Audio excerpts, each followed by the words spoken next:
Assalamualaikum warahmatullahi wabarakatuh. Alhamdulillah wassalatu wassalamu ala Rasulillah. Amma ba'du. Kita kembali bersama mempelajari kitab Aqidah, Muqarrar Aqidah ya Talibat, ya. Mada al-Aqidah. Kembali Ustaz ingatkan untuk terus bersabar di dalam menuntut ilmu syar'i, ya. Karena bagaimanapun ya talibat, dunia ada masanya dan kita akan kembali kepada Allah untuk mempertanggungjawabkan seluruh apa yang kita lakukan di muka bumi ini. Agar kita bisa mempertanggungjawabkan dengan baik dan benar, maka kita harus kembali kepada Al-Quran dan Sunnah yang merupakan masdar talaqqi inda ahli sunnati wal jamaah, sebagaimana yang telah kita bahas pada pertemuan-pertemuan yang lalu. Dan hidup di dunia ini tujuannya adalah beribadah kepada Allah tabaraka wa ta'ala, sehingga kita harus betul-betul mampu mengikuti utusan Allah yang terakhir, yaitu Muhammad bin Abdullah alaihi salatu wassalam. Dan Rasulullah tidak meninggalkan harta, tetapi meninggalkan al-ilmu. Ilmu terbesar adalah apa? Yang berkaitan dengan pembahasan terhadap Al-Khaliq, pencipta Allah tabaraka wa ta'ala, yang di kemudian hari kita kenal dengan istilah aqidah atau tauhid, ya. Jadi Ustaz nasihatkan kalian untuk bersabar mendengarkannya, ya. Tentu banyak sekali godaan pada zaman sekarang ini, ya, internet, chatting, ya, mau enak-enak saja, ongkang-ongkang bahasanya, ya, dan lain sebagainya, mau santai ria, ya. Tapi tolong coba diingat satu peristiwa. Kalau seandainya itu terjadi dan memang telah terjadi, apakah kita bisa masih ongkang-ongkang, chatting-chattingan? Contoh kecil, kalau terjadi gempa, masih ada yang dia santai-santai di kamarnya itu, atau di di rumah atau di tempat rekreasi dengan tidak memperdulikan situasi yang sedang gempa? Enggak mungkin. Atau misalnya angin kencang saja kan, manusia banyak yang ketakutan, apalagi tumbang kayu dan lain sebagainya, ya. Itu saja bisa membuat orang menghentikan aktivitasnya yang bagi dia itu sesuai hawa nafsunya. Apalagi kalau berkaitan dengan nanti fitnah kubur, ya, fitnah kubur yang kita enggak tahu kapan kiamat. Paham ya taliban? Jadi, ya, hendaklah kita, ya, kembalikan, kita diberikan oleh Allah pikiran untuk berpikir, ya, mana yang utama, apa yang harus kita lakukan agar Allah tabaraka wa taala meridai setiap detik kehidupan kita ini. Kita masuk kepada pembahasan namadid setelah kita lihat asbabul inhirab anil aqidah as-sahihah, penyebab menyimpangnya manusia dari akidah yang sahih. Ada 5 dah kita uji. Dan sekarang adalah contoh min juhudil muslihina, contoh, ya, yang bagian termasuk usaha-usaha orang-orang yang ingin memperbaiki agama ini, fit difa' anil aqidah as-sahihah, dalam membela akidah yang benar. Artinya adalah dari sini akan kita mengetahui batalnya klaim sebagian manusia bahwasanya akidah itu sama saja, yang penting dia sudah muslim. Jadi untuk apalah kita mencari-cari kesalahan orang? Untuk apalah kita mengomentari cara orang beragama? Yang penting kan dia Islam, kan begitu, ya. Yang penting ayo kita bersama-sama bersatu atas nama Islam. Itu yang sering kita dengar. Perkataan itu muncul dari penelitian Ustadz dari 2 kelompok. Kelompok pertama pemalas, orang yang malas belajar. Dia enggak mau belajar, jadi alasannya adalah ya udah yang penting kan Islam. Jadi ini kelompok pemalas. Kelompok pemalas harus dijauhi. Yang kedua adalah kelompok yang takut keborokannya terbongkar karena ada niat-niat tertentu, ya, urusan dunia dan lain sebagainya, ya. Jadi supaya dia itu masih lenggang, pengikut masih ada, uang masuk dari situ dia masih punya. Jadi dia harus pertahankan apa yang dia yakini. Kenapa? Karena kalau dia akidah yang sahih ini sampai ke masyarakat, dia akan ditinggalkan orang. Akhirnya dia nggak dapat amplop. Rata-rata begitu. Ya, karena sekarang banyak dakwah yang sifatnya dunia. Kalau nggak diamplopi orang, nggak datang. Nanti datang pun dikasih amplop, lihatnya di rumah, sikit sekali lagi dipanggil nggak datang lagi, kan gitu ya? Ya, itu fakta yang banyak Ustaz melakukan penelitian di situ. Contohnya saja begitu nakku ya. Dan Ustaz tidak menyebutkan individu tertentu, ini secara umum saja. Oke. Nah, kita kan seorang penuntut ilmu yang kita harus memahami ya talibat, rizki itu di tangan Allah. Rizki kita nggak akan tertukar. Dan kita pun tidak akan meninggal sampai seluruh rizki yang Allah tetapkan itu kita ambil. Ya, itu saja kaidahnya, mudah sekali hidup ini. Ya, yang penting jangan malas, itu saja dia. Sekarang juga harus ada usaha. Sama dengan menuntut ilmu ini ya talibat, kalau kita tidak berusaha ya nggak akan dapat. Harus berusaha, bersabar di situ. Ya, apa yang tidak mungkin di dunia ini mungkin, insya Allah, kalau itu masih dalam jangkauan akal manusia. Laqad iqtadat rahmatullahi wa hikmatuhu an yadhhara min hadhihi al-ummah ulama yuslihuna ma fasada min dinil ummah wa aqidatiha bisababi bu'din nasi an athari risalati wa kathratul jahli wa intisharil bid'i ala madarit tarikh. Konsekuensi dari rahmat Allah, kasih sayang Allah dan hikmah ya.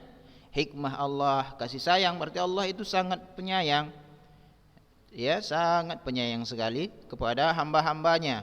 Ya. Di mana manusia ini tidak diciptakan lalu dibiarkan nasib-nasiban hidupnya. Ya. Nah, kalau sempat kita diciptakan lalu dibiarkan kita nasib-nasiban mencari kebenaran standar kita, sedangkan kita tak tahu itu benar apa tidak sesuai selera masing-masing, kan pasti agama ini beraneka ragam bentuknya, ya kan? Sama dengan sekarang ini, padahal begitu sayangnya Allah sama kita sampai diutus Rasul. Kan kita diperintahkan begini, wa ma khalaqtul jinna wal insa illa liya'budun. Az-Zariyat ayat 56. Aku tidak ciptakan jin, aku tidak ciptakan manusia kecuali untuk beribadah kepadaku. Nah, faktanya kita hidup sekarang, berarti kita diciptakan. Berarti untuk apa? Untuk ibadah. Masalahnya pun kita nggak tahu ibadah yang seperti apa yang Allah inginkan. Saking begitu sayangnya Allah sama kita, Allah mengutus Rasul sepanjang masa kehidupan manusia. Rasul yang terakhir adalah Muhammad bin Abdullah, kan begitu ya, Nabi kita alaihi salatu wasalam. Lalu diajarkan oleh Rasulullah kita itu apa akidah yang benar, apa itu ibadah, tata cara solat, tata cara puasa dan lain sebagainya, tata cara berzikir, ya kan?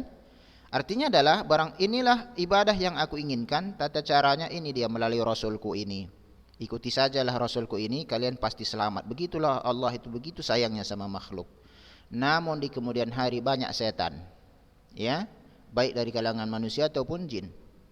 Apa yang telah ditetapkan oleh Rasulullah ditinggalkan, lalu dimodifikasi agama Islam ini, lalu disandarkan lagi kepada Islam. Padahal semua orang tahu yang jadi nabi itu Muhammad. Enggak ada lagi orang setelah nabi setelah Rasulullah. Dari manalah datangnya zikir joget-joget? Dari manalah datangnya orang maulid itu? Dari manalah datangnya Isra Mi'raj? Dari manalah datangnya yasinan, tahlilan itu orang meninggal? Seluruh sahabat-sahabat atau pada masanya putra-putra Rasulullah, putra-putranya sahabat wafat pada masanya, enggak ada itu tahlilan. Kan begitu ya? Sehingga pada zaman sekarang ini ada tahlilan. Ini namanya modifikasi agama. Ya. Begitu sayangnya Allah sama kita, tapi kita ini enggak tahu diri disayangi. Allah mengutus Rasul agar kita tinggal mencontoh doang. Iya kan? Sama dengan kalian belajar, ya. Guru mengatakan silahkan ujian, kerjakan soal, lihat buku. Itu kan artinya mempermudah, kan gitu ya. Lihat bukunya, jawabannya sudah ada di buku, ya kan begitu. Ya. Daripada misalnya ada ujian tutup buku. Mana lebih mudah? Ya buka buku lah lebih mudah. Artinya apa? Ada yang mau kita contoh, tinggal tulis doang. Begitu juga kita ini. Allah telah memberikan kita kemudahan, tinggal contoh doang. Enggak perlu kita lagi berinisiatif memikirkan ibadah apa yang diinginkan oleh Allah. Itu pun tak bisa. Ya. Artinya banyak manusia pada zaman sekarang ini tak tahu disayangi oleh Allah. Makanya perlu belajar, nakku. Ya. An yadhara, muncul, ya Allah memunculkan di umat ini, yakni umat Islam maksudnya ulama. Ulama. Arti ulama itu apa? Ulama kan itu jamak dari kata alim. Alim, ya kan? Orang yang berilmu. Berarti adalah Allah akan memunculkan orang-orang yang berilmu. Kita kan hidup tidak berilmu. Ya kan, lahir dia kan ada yang orang lahir berilmu? Enggak. Berarti ada proses belajar kan begitu. Nah, berarti ulama adalah orang-orang yang memiliki ilmu yang didapatkan secara belajar, menuntut ilmu ke penjuru dunia, kepada ulama keliling dunia untuk belajar. Itulah ulama. Yang fungsinya apa nanti mereka itu?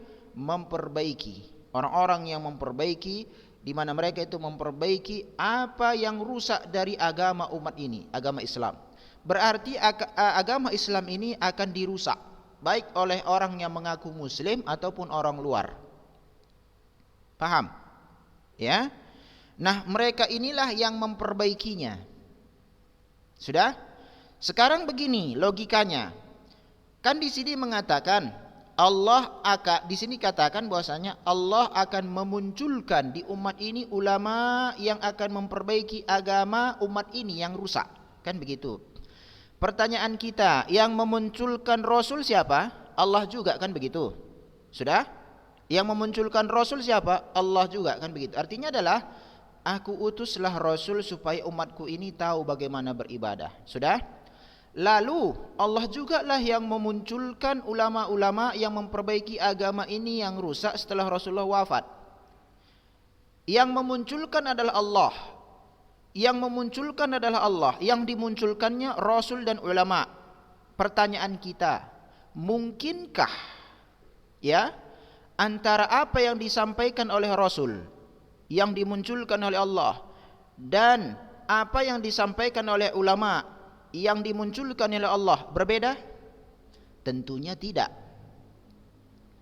Berarti ulama itu adalah orang yang agamanya sama dengan agama Muhammad, akidahnya sama dengan akidah Muhammad SAW, dan pengamalannya terhadap agama ini, kecintaannya terhadap agama ini, pengamalan terhadap sunnah sama dengan apa yang dilakukan oleh Rasulullah SAW. Kalau itu sama, itulah namanya ulama. Kalau beda, berarti ulama abal-abal. Itu saja dia. Paham ya? Yang memunculkan Rasul adalah Allah. Yang memunculkan ulama adalah Allah. Paham ya?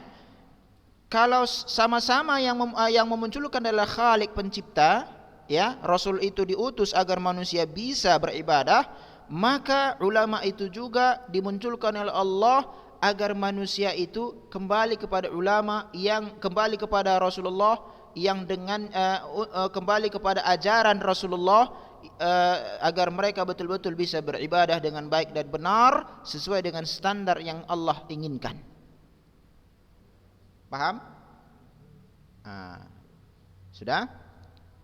Jadi kalau ada ulama dia tahlilan mengaku diri ulama, maka bukan ulama yang Allah inginkan, meskipun dilabeli ulama. Kenapa? Rasul tak tahlilan, ini kok tahlilan. Rasul tak maulidan, ini kok pakai maulid. Rasul enggak zikir joget-joget, ini kok zikir-zikir joget-joget. Rasul itu menentukan bilangan suatu zikir yang jumlahnya sudah ditetapkan berdasarkan wahyu. Seperti misalnya subhanallah setelah salat itu 33, alhamdulillah 33, Allahu akbar 33. Kan begitu ya? Jadi kalau ada ulama yang melampaui ini atau tidak mengikuti, berarti bukan ulama yang sesuai dengan yang diinginkan oleh Allah. Kalau begitu kenapa muncul ya Ustaz? Bentuk ujian kepada kita agar kita tahu yang mana yang harus kita ikuti. Karena yang kita ikuti bukan individu orang, tetapi apa yang dia sampaikan. Kalau benar ikuti, kalau enggak. Ya? Apalagi yang rusak dari umat ini agama, begitu juga yang rusak dari agamanya. Ya, akidahnya maksudnya. Ya, akidah. Berarti akidah kita ini, akidah Rasulullah akan dirusak oleh sebagian orang. Ya, tentu sudah kita lihat ya, pada pekan yang lalu saya sampaikan beberapa dai populer mengatakan Allah tidak boleh dikatakan di atas langit. Allah tidak boleh bertempat. Padahal Rasulullah mengatakan Allahu fis sama, Allah di atas langit.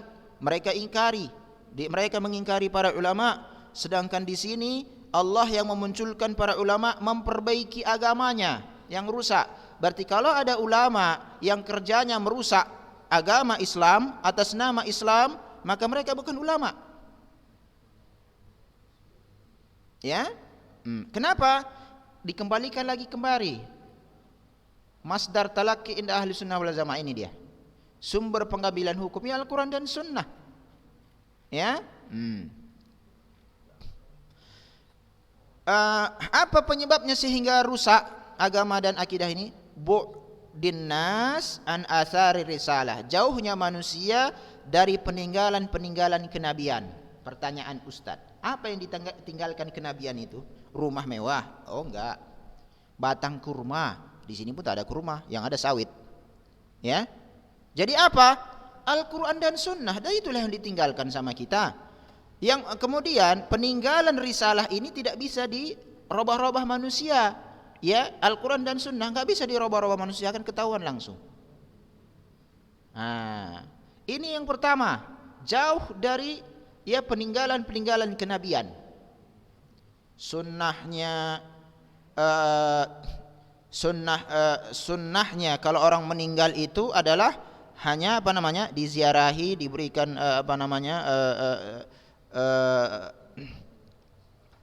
diminta kesabaran, ya, dihibur dengan kesabaran, bukan pula datang ke situ makan-makan. Berarti ditinggalkanlah peninggalan-peninggalan kenabian. Ya, Rasulullah itu lahir nggak pernah ulang tahun. Itulah peninggalan kenabian. Kalau ada orang memperingati kelahiran Rasulullah, berarti mereka telah meninggalkan peninggalan kenabian. Maulid itu. Ya. Oleh karena itu nakku, cobalah cek. Misalnya kalau penelitian Ustaz ya, kalau ada panitia Isra Mi'raj, panitia Maulid mengatakan begini, bapak-bapak dan ibu-ibu, nanti malam akan ada Isra Mi'raj Maulid, didatangkan Ustaz Fulan. Tetapi sayang sekali makanan tak ada, enggak ada jedah, enggak ada makanan, enggak datang orang. Kenapa? Karena intinya kesananya sebetulnya makan, jedah. Makanya kalau kita lihat, perhatikan, kalau di kampung Ustaz tanya, yang pertama sekali yang dibicarakan orang adalah jedahnya. Apa tadi jedahnya? Gitu. Makanan, perut. Jadi manusia merubah-rubah agama ini itu umumnya urusan dunia, urusan perut. Ya?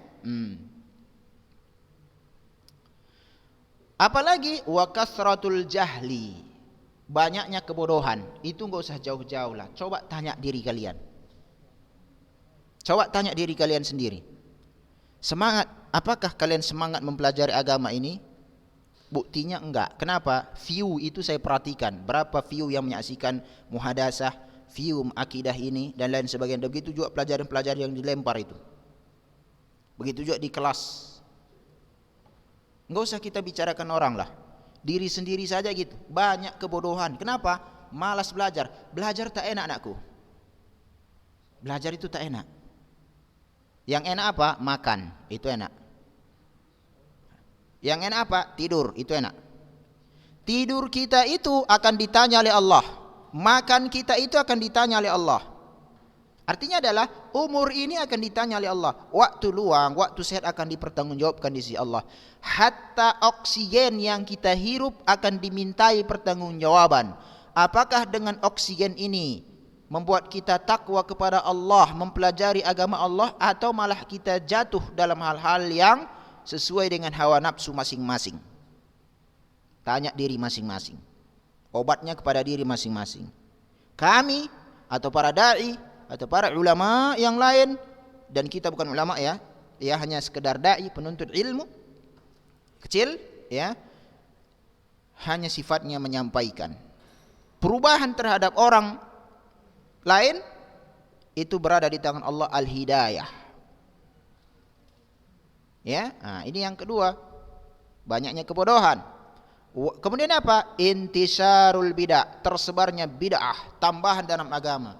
Sehingga ya, kalau kita tanya kepada non muslim, orang kafir, tetangga kalian aja seandainya kalau ada orang Kristen atau agama apalah dia. Kalau kita tanya dia, "Pak, Bu, tetanggaku," kan gitu ya. Setahu bapak dan setahu ibu, entah apalah manggilnya kan gitu ya. Ajaran Islam itu apa saja? Langsung nanti disebutnya. Yang pertama Maulid. Yang kedua Isra Mi'raj. Yang ketiga tahlilan. Oleh karena itu di kampung Ustadz ya, tatkala orang tua Ustadz wafat rahimahullah ya, enggak buat tahlilan, kan begitu ya? Oh, banyak yang apa namanya? Banyak yang ini apa namanya? Yang berbicara negatif, bahkan yang berbicara negatif orang-orang Kristen, ya. Islam apanya pinta itu? Ya, Islam apanya anaknya ini? Bapaknya pun Islam juga, dia pun Islam. Tapi kok enggak ada tahlilan dibuatnya bapaknya ini? Gitu. Itu yang ngomong orang Kristen. Kenapa? Bagi mereka sebetulnya bukan masalah tahlilannya, tapi makannya, ada makan. Itunya sebetulnya. Ya. Jadi ini penyebabnya. Ya, orang lupa, enggak tahu lagi yang mana Islam yang benar. Kembalinya ke sini juga sebetulnya yang kedua ini, jauhnya dari peninggalan kenabian, enggak mau belajar. Jangankan orang lain ya, yang kalian di Ulun Nuha saja, kurikulumnya kita sesuaikan dengan bisa dipertanggungjawabkan ini adalah ajaran Islam, malas kalian mempelajarinya, apalagi orang lain. Yang di luar sana belum tentu ya pelajaran-pelajarannya sesuai dengan apa yang datang dari Rasulullah sallallahu alaihi wasallam. Ya, tersebar bid'ah. Ala madarit tarikh, sepanjang perjalanan sejarah manusia. Iya kan? Wa min haula'il a'immah al-a'lam, di antara ulama-ulama, a'immah itu imam ya, para ulama yang terkenal yang memperbaiki agama ini ya. Yang pertama Abu Bakar As-Siddiq radhiyallahu taala anhu, yang telah dijamin oleh Allah masuk surga. Manusia terbaik yang kedua di umat ini. Kapan ini? Yauma irtadda man irtadda minal Arab. Hari di mana banyak orang Arab yang murtad setelah Rasulullah wafat, murtad. Murtad itu kan berarti pengingkaran terhadap ajaran agama. Nah, Abu Bakar Siddiq ini ya langsung memperbaikinya, enggak dibiarkan rusak. Kenapa? Kalau orang-orang ini dibiarkan, ini kan jadi imam-imam sesat jadinya, mempengaruhi manusia yang lain sudah masuk Islam, bahwa saya ajaran Islam ini kejam, saya capek-capek cari uang bayar lagi zakat, saya ya adanya makanan di rumah saya suruh lagi puasa dan segala macam. Ini dibiarkan, dia akan mempengaruhi manusia. Kenapa? Karena setan terbagi dua, setan dari kalangan jin dan setan dari kalangan manusia. Dan manusia itu mudah ditokohi, mudah dihipnotis. Oleh karena itu pada zaman sekarang penipuan banyak melalui hipnotis, melalui HP saja pun orang tertipu. Nah, itu memang tabiat manusia, tetapi itu solusinya Al-Quran dan Sunnah. Nah, oleh karena itu Abu Bakar Siddiq ini ya memerangi mereka ini, mendiamkannya, ditegakkan, bahkan bukan lagi melalui kata-kata, perang, kirim pasukan. Coba itu menjaga Islam ini.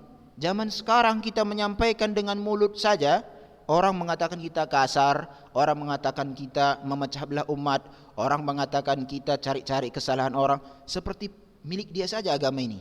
Yang kita bicarakan agama Islam, kita enggak memikirkan ya, ladang dia apa yang ditanami, itu urusan dia lah. Tapi tatkala orang berbicara masalah agama, harus dikoreksi. Benarkah itu bagian dari agama atau Anda modifikasi agama ini? Kenapa? Agama ini milik Allah dan Rasulnya, bukan milik Anda. Maka Abu Bakar enggak main-main. Oleh karena itu, anak-anak sekalian, kalau kita ingin tahu agama ini, membaca sejarah perjalanan para ulama memperbaiki agama itu sangat penting. Masalahnya muncul, malas membaca saja malas, kan gitu ya. Itu fakta. Coba kalau Ustaz tanya, apa yang paling enak kalian membaca? Baca apa yang paling kalian senangi? Cerpen. kisah Dilan. Itu cepat tuh bacanya itu. Ya. Atau ya novel lah, novel-novel yang muncul-muncul itu cepat itu bacanya. Kenapa? Ya, karena memang ke arah sana yang dibawa oleh setan itu. Dijauhkan manusia itu dari ilmu. Ya. Kita contoh yang kedua, Umar Al-Faruq. Orang nomor 3 yang terbaik setelah Rasulullah, Abu Bakar, baru Umar, dan juga sudah dijamin masuk surga. Nah, kembali kemari. Ustadz kan ingin masuk surga, sebagaimana kalian ingin masuk surga, kan begitu ya? Cara terbaik untuk kita supaya bisa masuk surga adalah dengan mencontoh orang yang sudah dijamin masuk surga. Orang yang sudah dijamin masuk surga itu melakukan pengingkaran terhadap kemungkaran yang muncul di dalam Islam. Maka saya pun harus mengingkari kemungkaran itu. Begitu caranya. Yang kedua, Umar dalam posisinya bagi orang yang berdalam-dalam terhadap mutasyabihat, perkara-perkara yang samar di dalam Al-Quran, yang itu harus dikembalikan kepada ahli ilmu apa maknanya.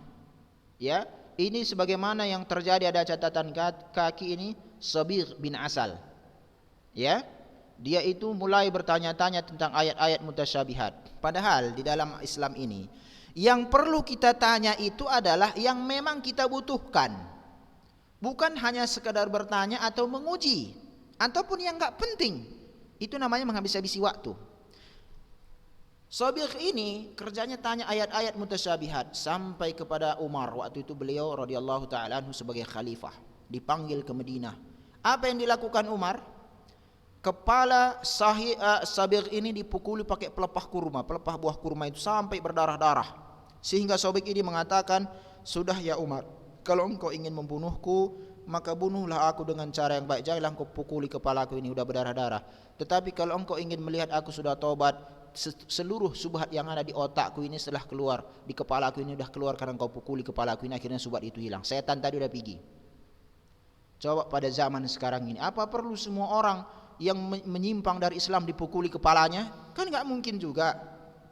Nanti pelanggaran HAM katanya. Nanti orang-orang yang mengatakan HAM itu sangat menangis di kuburan itu semua. Nanti di akhirat lebih menangis lagi. Kenapa? Neraka menanti. Kenapa? HAM itu harus sesuai dengan ajaran Islam, bukan kita pula yang menentukan hak asasi manusia. Ya, laki-laki dan perempuan sama saja. Hak waris itu sama-sama, ya kan? Kalau laki-laki bekerja di tempat-tempat ramai, perempuan juga oke. Laki-laki jadi supir, perempuan pun jadi supir. Laki-laki ngaspal jalan, perempuan pun ngaspal jalan. Laki-laki tukang bangunan, perempuan pun ikut tukang bangunan. Ini bukan HAM namanya, itu HAM setan. Ya, wanita pun enggak tahu dia apa. Fitrah dia itu sebagai wanita enggak ngerti dia. Ada juga wanita binaragawan, kalah pula laki-laki. Ya, sudah. Jadi bagaimana Umar itu menjaga agama ini? Baru bertanya tentang hal-hal yang menyimpang. Kenapa? Hal ini kan bisa membuat orang lain bertanya-tanya. Oh iya juga ya, apa yang maksud ayat ini? Gitu. Akhirnya apa? Kena subhat. Kalau udah kena subhat, susah keluarnya itu. Umar langsung eksekusi. Sampai Suhail ini tadi, Sabigh ini tadi bin Asal taubat. Yang ketiga Ali bin Abi Thalib, orang keempat yang terbaik dari umat ini.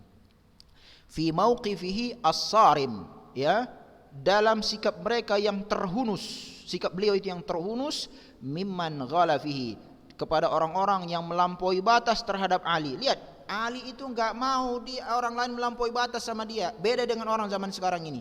Dihormati, ya kan?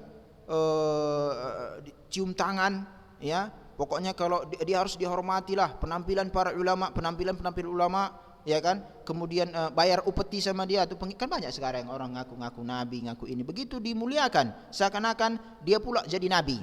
Ya banyak, itu nggak bisa. Lihat orang tasawuf itu, bagaimana mursid-mursidnya itu diperlakukan begitu melampaui batas. Ya seakan-akan mursidnya itu nggak pernah salah. Berapa zikir yang disebutkan oleh mursidnya itu segitulah diikuti. Ghala fi, Ali nggak mau. Wa mauqifu minal khawarij, dan sikap beliau itu terhadap khawarij, orang yang mengkafirkan kaum muslimin, diperangi nih. Termasuk orang yang melampaui batas terhadap Ali, beliau perangi juga. Ini namanya anti Syiah, ini khawarij. Paham ya? Beda dengan zaman sekarang ini. Ya, dia senang sekali begitu dihormati. Ya, menghormati orang lain itu adalah bagian dari agama. Yang salah melampaui batas. Yang kita bicarakan adalah melampaui batas ini. Letakkanlah manusia pada posisinya. Ya, kita harus mengetahui bahwasanya yang namanya nabi telah wafat. Oleh karena itu, tidak boleh ada orang yang memodifikasi agama ini atas nama Islam. Tidak boleh orang menambah-nambahi agama ini atau malah menguranginya atas nama Islam. Semuanya harus melihat posisinya masing-masing. Yang keempat, Abdullah bin Umar bin Abbas wa Ibn Abbas. Abdullah bin Umar dan Abdullah bin Abbas, dua ulama sahabat, ya, putra Umar bin Khattab dan putra Al-Abbas. Sudah? Dua-duanya ulama, ya. Fi raddihima, dalam bantahan keduanya, ala nabitatil qadariyah, kepada cikal bakalnya qadariyah, yang mengatakan bahwasanya Allah tidak mengetahui sesuatu sampai sesuatu itu terjadi. Berarti ilmu Allah enggak sempurna ini. Ya, masa ada sesuatu terjadi Allah tak tahu, sampai terjadi baru tahu, berarti sama dengan makhluk berarti. Ya, maka mereka berdua radhiyallahu taala anhuma membantah qadariyah ini. Qadariyah ini sampai sekarang masih ada. Berarti intinya apa? Bahwasanya dalam Islam ini tidak boleh didiamkan penyimpangan. Nah, permasalahan anakku, karena penyebaran bid'ah ini orang pun enggak tahu yang mana ajaran Islam, yang mana yang bukan. Sehingga kalau ada orang mengingkari bid'ah maulid, orang itu juga yang diingkari balik. Padahal seharusnya didukung. Ya, doa jamaah setelah sholat, zikir jamaah setelah sholat. Bahkan yang kemarin waktu di kampung Ustadz di Pancur Batu itu takbiran, ya, takbirannya ditambahi inna a'tainakal kautsar fasalli li rabbika wanhar inna syani'aka huwal abtar. La ilah, ditambahinya. Saya melihatnya bapak ini kayak dia yang jadi nabi. Tapi kalau saya, enggak ada yang, bahkan orang-orang yang mengaku ustadz di kampung itu semuanya mendukung. Kalau saya ingkari, saya akan diingkari balik. Tapi enggak ada masalah, namanya agama. Kan gitu. Nah, itu semua kalau dibiarkan nanti suatu saat zikir lafaz takbir itu bertambah di kalangan setan itu tadi. Itu setan juga itu dari kalangan manusia. Ya, menambah-nambahi agama. Ya. Ya, Ustadz ini kejam kali. Kok dibilang setan? Yang memang setan terbagi dua. Setan dari kalangan jin dan setan dari kalangan manusia.